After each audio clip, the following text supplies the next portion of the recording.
मैं गारंटी से कहता हूं 50 और 60 साल के जितने भी वालिदैन इस रूह ज़मी पर अभी जिंदा हैं, उनमें 80% परेशान है अपने बच्चों को लेकर, अपने ही बच्चों को लेकर परेशान है। और जब आप लोग पैदा हुए थे बेपनाह खुश थे कि मेरे घर रहमत आई है, लड़की पैदा हुई है, मेरे घर लड़का पैदा हुआ, वारिस आया है। बहुत फख्र महसूस कर रहा था बाप। जब बाप को एक वारिस मिलता है ना, उसको पूरी दुनिया मिल जाती है। और एक बेटी पैदा होती है तो बाप बेपनाह खुश हो जाता है, ये तो रहमत आई है अल्लाह की। बेपनाह पैसे नहीं थे, कहां कहां जाकर दूसरों से उधार लेकर दावतें करने लगा।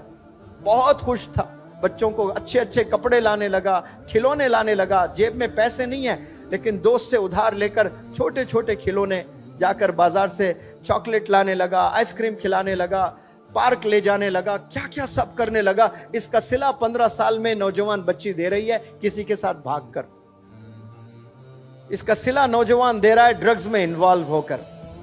जो टीम बन गए, आपकी अम्मी आपके अब्बू एक टीम बनकर आप पर फिदा हो गए, आपकी ग्रूमिंग में लग गए, आपके रेजिंग में लग गए, खिलाने में लग गए, पिलाने में लग गए, पहनाने में लग गए, पढ़ाने में लग गए।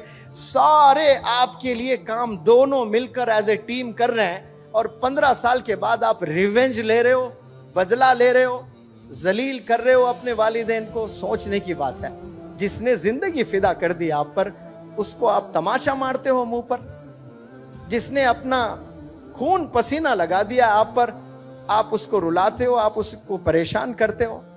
सोचे थोड़ा सा आप, अकेले तन्हा कभी ऐसा भी सोचे, जैसा आप सोचते हो वैसा तो सोच रहे हैं, सब सोच रहे हैं। कभी आप, मैं जो बोल रहा हूं ना, उस पॉइंट ऑफ व्यू से भी सोचिएगा।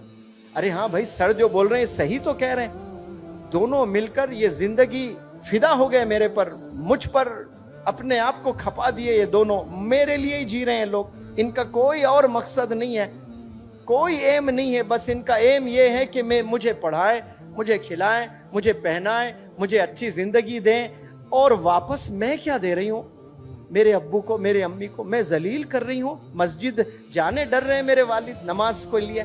क्यों? मैंने ऐसी घिनौनी हरकत कर दी कि मस्जिद में जाकर नमाज पढ़ने बाप डर रहा है, शर्मिंदगी से चेहरा नहीं दिखा पा रहा है। थोड़ा सा इमेजिन करें, आपके वालिद है, मस्जिद में नहीं जा पा रहे, वहां जहां बचपन से नमाज पढ़ा करते थे।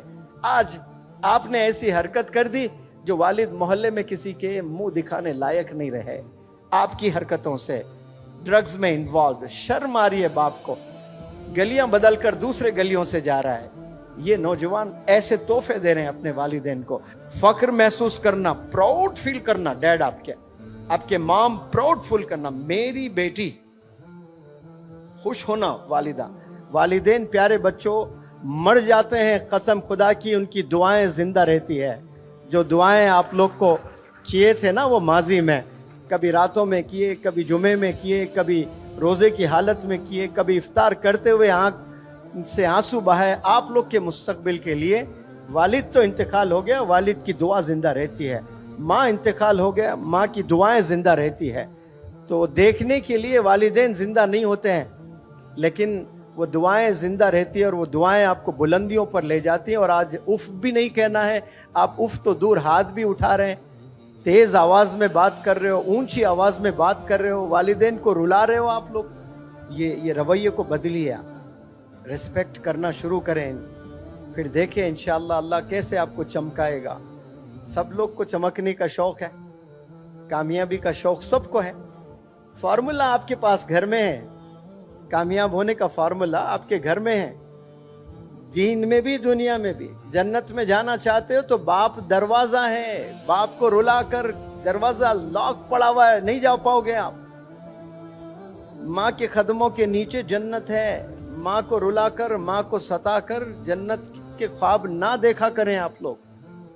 तो जो भी जन्नत में जाने के ख्वाब देख रहे हैं, वो जन्नत आपके घर में है, घर के बाहर नहीं है। आप लोग बाहर तलाशते हैं, मैकडॉनल्ड्स में तलाशते हैं, रिजॉर्ट्स में तलाशते हैं, पार्क्स में तलाशते हैं आप लोग। कितने लोग हज पर जाते हैं, लाखों, 30-35 लाख। क्या सबके हज कबूल होते हैं? सबके नहीं कबूल होते हैं, कुछ लोग के हज कबूल होते हैं। अब्बा हुजूर आराम कर रहे हैं सिर्फ, और आप गए कमरे में देखकर खुश हुए, ये मेरे अब्बा مقبول حج کا ثواب ملے گا. کون سے حج کا ثواب؟ مقبول حج. ایک تو حج کا ثواب، ایک مقبول حج کا ثواب. یعنی گویا آپ کے حج کو اللہ نے قبول کر لیا، کیونکہ اللہ جانتا ہے سب کے پاس پیسے نہیں ہیں، سب حج پر نہیں جا سکتے. کوئی بیمار ہے حج پر نہیں جا سکتا، کوئی مخروص ہے حج پر نہیں جا سکتا، کوئی اپاہج ہے حج پر نہیں جا سکتا. وہ بندہ اپنے والدین کو مسکراتے ہوئے دیکھے، حج کا ثواب ملتا ہے. لیکن غفلت کی زندگی میں نوجوان جی رہے ہیں، انہیں پتہ ہی نہیں، اور حج پہ جاتے ہیں بڑے خوش ہوتے ہیں، والدین کو ستا رہے ہیں. تو اللہ کو ایسا حج بھی نہیں چاہیے، ایسے نماز بھی نہیں چاہیے جو والدین کو 365 دن رلاتے ہو، اور آپ حج پر بھی جا رہے ہو، سال میں 2 عمرے بھی کر رہے ہو، 5 وقت نماز بھی پڑھ رہے ہو، چیریٹی بھی دے رہے ہو، لیکن جو اصل کام آپ نے کرنا ہے گھر میں، جو والدین کی خدمت، ان کی ریسپیکٹ، وہ نہ کریں تو پھر کچھ نہیں.